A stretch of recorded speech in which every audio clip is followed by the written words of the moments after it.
Today's episode brings us 5 personal encounters from people who were terrified by experiencing a creature they can't explain. Some of them were alone, some were with friends or family.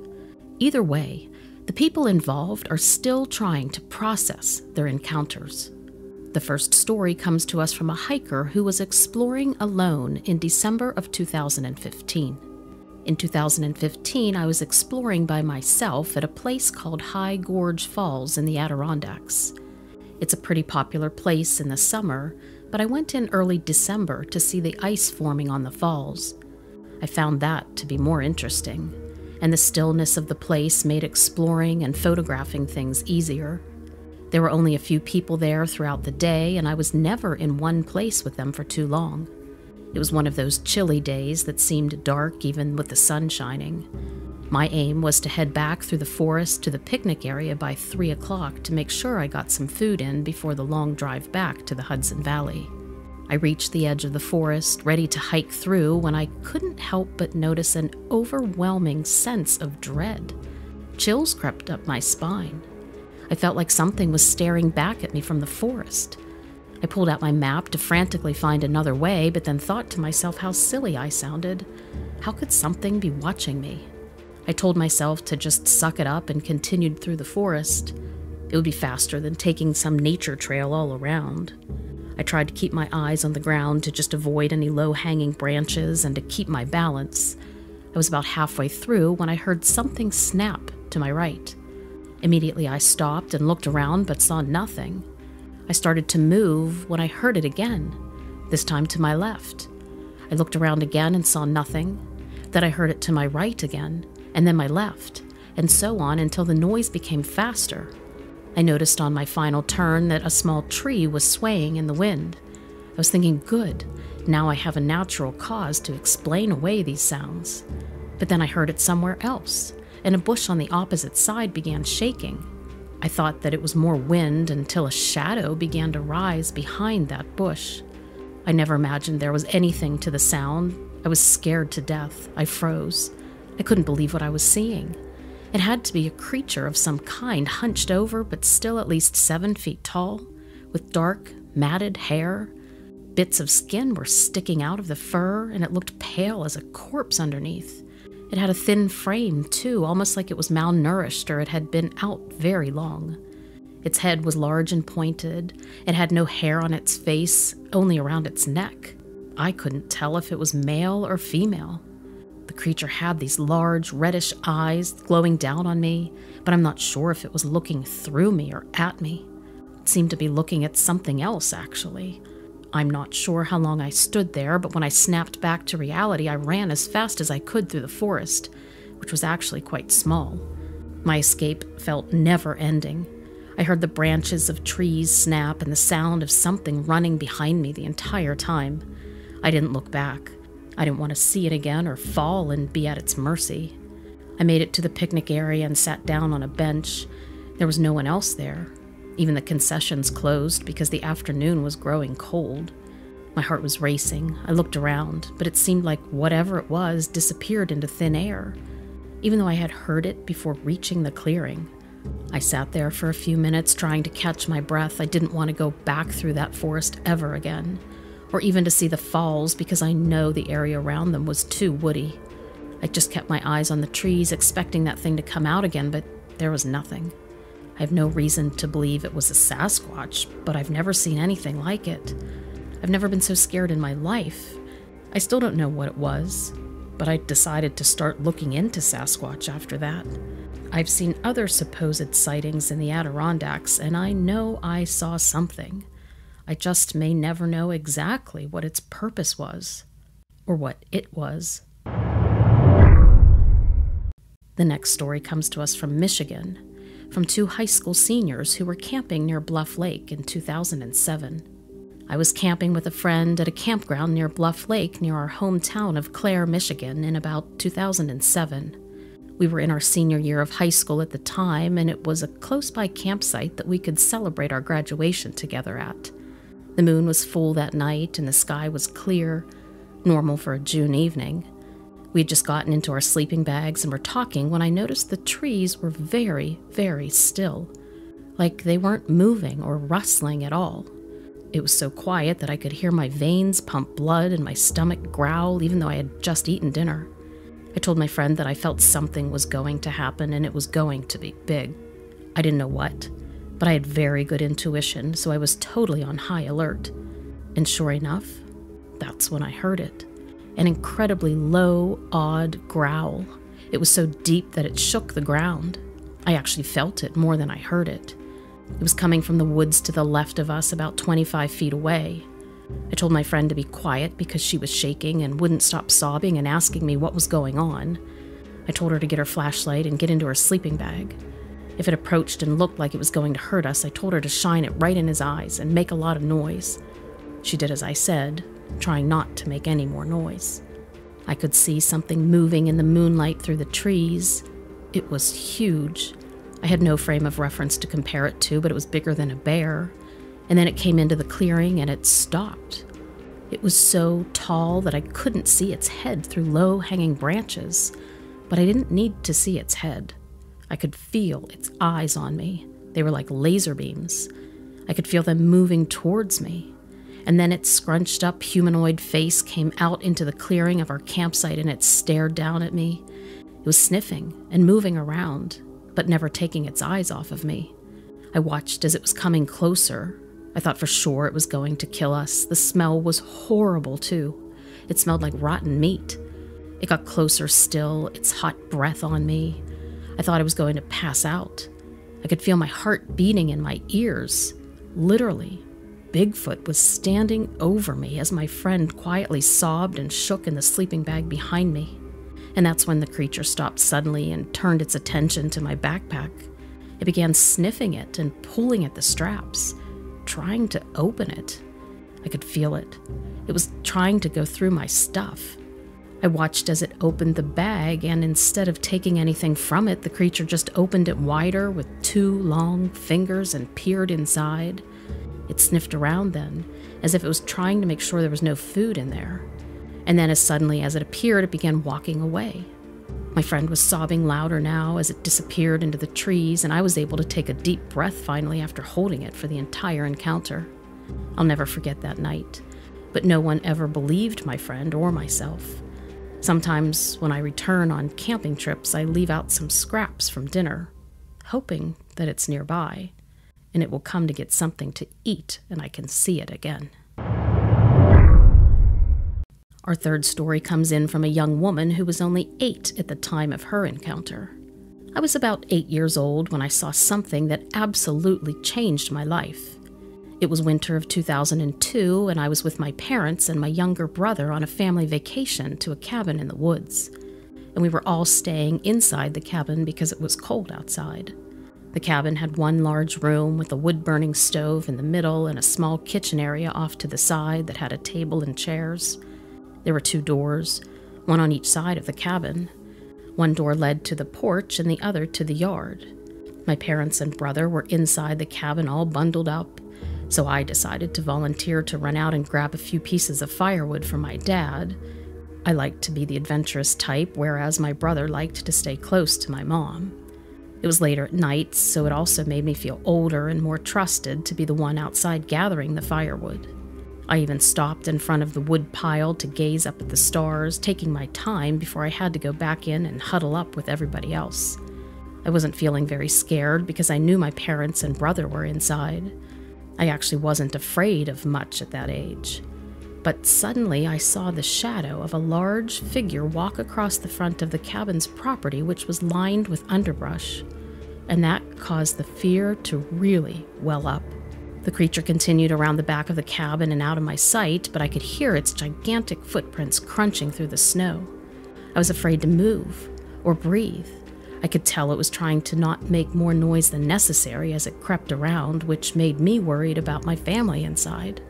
They had no idea what might be watching them. The thought of that creeped me out even as a kid, and I felt an obligation to run in and warn them. I knew I couldn't be there to see the creature come back around. That would have been a really bad idea. So I decided to run back inside the house. I threw the wood into the air and turned to run, but I crashed right into the rotten-smelling fir filled with twigs and burrs. I looked up at what had to be a giant, and then down to its feet that were hairy and enormous.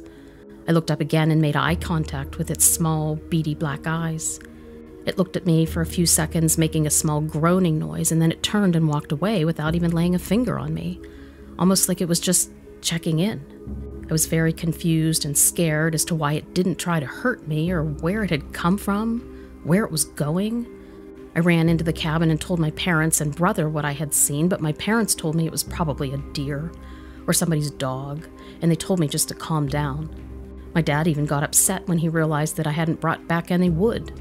However, I knew what I saw was not a deer or a dog. It was tall, it had long hair all over its body, and it walked on 2 legs. I saw it clearly. It was not dark, it wasn't cloudy outside. I never forgot that day, and over the years I've tried to find out what it was, what I saw. We always went back to the cabin every summer with my grandparents or during the fall with our dad to learn scouting, but I would always look for signs of that Bigfoot. It's the only reason I ever wanted to go back there again in the first place, but I never did see it again. Next up is an encounter sent in from a husband and wife who were camping in their RV to celebrate their wedding anniversary. I was awakened by a very loud and unusual noise that was unlike anything I've ever heard before. It was a long, loud, and very deep roar that lasted for about a minute or so. It was very deep, guttural, very loud. I could feel the vibration of the sound through our RV, and we had parked in the Snake River RV Park in Idaho Falls. It was our wedding anniversary, June 12th of 2019. My husband was sleeping and didn't hear it himself, though I don't understand how anyone could sleep through it. When it happened a second time, I became so frightened it was time to wake him up. He didn't hear it that time either, and he wiped his eyes awake as he tried to be there for me. He offered to go out on the porch to see if he could hear anything, but I talked him out of it. I could hear dogs in the park start barking, and they were frantic. I could hear the few neighboring RVs awaken with sounds of people mumbling and wondering where the sound was coming from. I grabbed on my husband's arm as the roar sounded a third time. This time he heard it, and so did everyone else in the park. There were only about 10 of us scattered throughout the area, but people already began taking off and leaving us, and maybe one other camper parked there. Slowly we came to be alone, and whatever was making that noise was there too. My husband was a brave man, and against my wishes, he decided he could go outside and walk around the RV to see if he could see anything or hear anything. Through the window, he shouted to me that it was silent out there. Any remaining RVs must have stayed hidden with their lights off. Also, it had been raining earlier in the evening, but the night sky was clear, and there was a good portion of the moon shining over us. In the light of the moon, with the drops of water glistening, he could see no disturbance and hear no other noises. So he came back inside. We turned out our lights and hid under a blanket, Googling what could have made that sound. I Googled lion sounds and listened to several distinct kinds of roars, including a mountain lion recorded in California. I tried to keep my phone at a low volume while exploring these ideas, but after the last recording, the roar from outside happened again, and this time it was as if it was right in front of our RV. And then the RV began to shake. My husband's eyes grew wide. Whatever it was climbing onto our RV. My husband bolted outside again, this time with a bat, to see what was climbing on our vehicle. The hair stood up on his neck as he realized what was out there. And he didn't stay long. He came right back inside, shaking his head no, telling me it couldn't be, but with no other explanation. As the RV shook, I kept begging him to give me a name or something, but he was in such shock. He pulled me into the small bathroom of the RV and shut the door. A few minutes later, we felt the shaking go more violent, as if the creature were right above us. The tiny bathroom skylight was blacked out by giant tufts of fur. We held each other and shut our eyes until the shaking stopped. After a few minutes, there was silence. My husband slowly led us out of the bathroom and headed to the door. He snuck out to investigate and saw that our RV had massive foot dents in it. We left incredibly early after that, before sunrise. Neither of us felt safe there anymore, with whatever remained out there lurking near our RV. I never understood why he chose our RV, or if he had tried to explore someone else's that night. All I knew was that he was not afraid to get close to us, which was terrifying. From then on, we picked a different RV park for every future trip. Our final story comes to us from an Instagram influencer who got the surprise of their life in the summer of 2015. I was an Instagram influencer when it first became popular. By 2015, I had a ton of followers who loved my true crime stories. I decided to kick it up a notch once with some stories about mythical creatures and cryptozoology. I wanted to gain more of a presence and maybe even see myself get more sponsors on my channel. I planned out a trip to Big Bend National Park in my home state of Texas and rented out a campsite in early 2015 with a friend. Our plan was to catch Bigfoot on film. We had a costume for my friend to wear and cameras were ready. All we had to do was wait for night. That night, I noticed a young couple setting up their tent about 30 yards away from us. We had no intention of scaring them, but if we captured something on film where someone was actually scared, people would probably believe the video more. The night went by without much of anything happening. The couple eventually fell asleep in their tent and we were about to head over, my friend in full Sasquatch gear, when something caught my eye. I heard what sounded like branches snapping in the distance as we exited our tent. My friend pulled the furry mask off and asked me if we should be worried about mountain lions. I told her no, that they wouldn't come near people unless provoked.